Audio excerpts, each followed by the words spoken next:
10th standard ಮಕ್ಕಳಿಗೆ ಒಂದು shocking news. ನಡೀತಿರುವಂತಹ exam, that is board exams ಏನಾಗಿದೆ 2024-25 ಎಕ್ಸಾಮ್ಸ್ ಏನಿದೆ, ಇದು ತುಂಬ ಟಫ್ ಆಗಲಿಕ್ಕಿದೆ.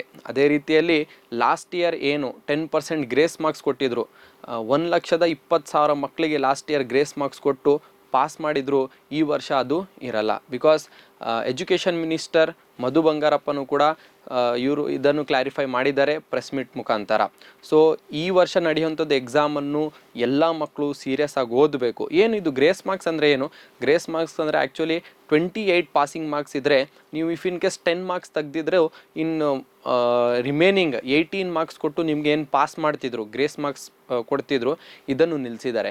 ಫೇಲ್ ಆಗ್ತಿದೆ ಮಗು ಅಂದರೆ ಫೇಲೇ ಆಗಲಿ ಅಂತ ಸ್ಟ್ರಿಕ್ಟಾಗಿ ಎಜುಕೇಷನ್ ಡಿಪಾರ್ಟ್ಮೆಂಟಿಂದ ಆರ್ಡರ್ಸ್ ಬಂದಿದೆ. ಸೊ ಇದಕ್ಕಾಗಿ ನೀವು ಎಲ್ಲ ವಿದ್ಯಾರ್ಥಿಗಳು, ಸ್ಟೂಡೆಂಟ್ಸ್ ಏನು ಮಾಡಬೇಕು ಅಂದರೆ, you have to practice yourself. You should go through the syllabus and the exam paper pattern and you should get perfect. And ಒಂದು ನಂಬಿಕೆಯಲ್ಲಿ ಇರಬಾರ್ದು ದಟ್ ಎಜುಕೇಷನ್ ಡಿಪಾರ್ಟ್ಮೆಂಟ್ ಅಥವಾ ಗೌರ್ಮೆಂಟ್ ಕಡೆಯಿಂದನೇ ಪಾಸ್ ಮಾಡಿಬಿಡ್ತಾರೆ, ನಾವು ಓದಿಲ್ಲ ಅಂದರೂ ನಡೆಯುತ್ತೆ ಅಂತ.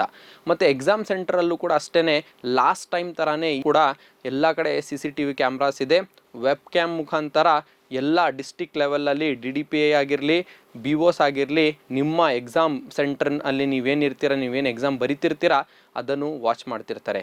ಇಫ್ ಇನ್ ಕೇಸ್ ಅಲ್ಲಿ ಏನಾದರೂ ಮಾಲ್ ಪ್ರಾಕ್ಟೀಸ್ ಆಯಿತು ಅಥವಾ ಕಾಪಿ ಆಯಿತು ಅಂದರೆ ಅಲ್ಲೇ ಅವರು ರೆಕಾರ್ಡಿಂಗ್ ಮಾಡಿಕೊಂಡು ನಿಮಗೆ ಅಲ್ಲಿಂದ ಡಿಬಾರು ಕೂಡ ಮಾಡ್ತಾರೆ. ಸೊ ಅದಕ್ಕೆ ಏನು ಪನಿಷ್ಮೆಂಟ್ ಇದೆ ಅದು ಕೂಡ ನಿಮಗೆ ಸಿಗುತ್ತೆ. ಸೊ ಈ ಸತಿ ನಡೀತಿರೋವಂಥದ್ದು ಎಕ್ಸಾಮ್ ಪರೀಕ್ಷೆ ಏನಾಗಿದೆ ತುಂಬ ಸ್ಟ್ರಿಕ್ಟಾಗಿ ನಡೆಯುತ್ತೆ. ಸೊ ಎಲ್ಲರೂ ಕೂಡ ಇದನ್ನು ಸೀರಿಯಸ್ ಆಗಿ ತಗೊಂಡು ನಿಮ್ಮ ಎಕ್ಸಾಮ್ಗೆ ಪ್ರಿಪೇರ್ ಆಗಿ.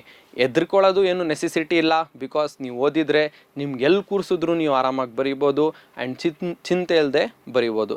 So prepare for your exam. All the best. Do your best in your exams. Thank you.